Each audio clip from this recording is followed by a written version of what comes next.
14. Question à 6h33 sur Europe 1. Investir dans la pierre est-il toujours un bon plan ? Alors que l'immobilier est en crise, 446 000 €. Un chiffre à retenir, c'est le montant du patrimoine moyen d'un ménage français aujourd'hui.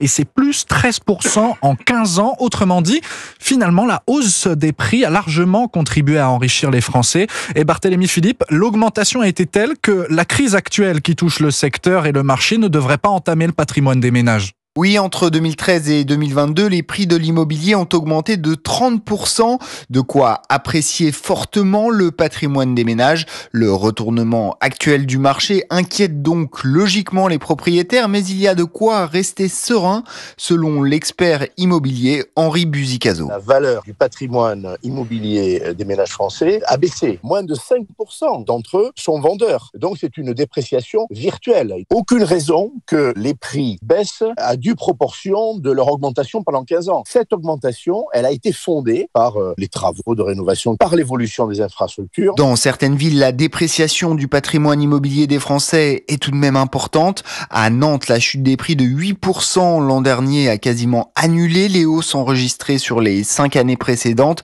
Constat similaire à Bordeaux où les prix ont baissé de 11% après une hausse de 12% depuis 2018 et cette baisse devrait se poursuivre cette année. Les explications de Barthélémy Philippe pour Europe 1.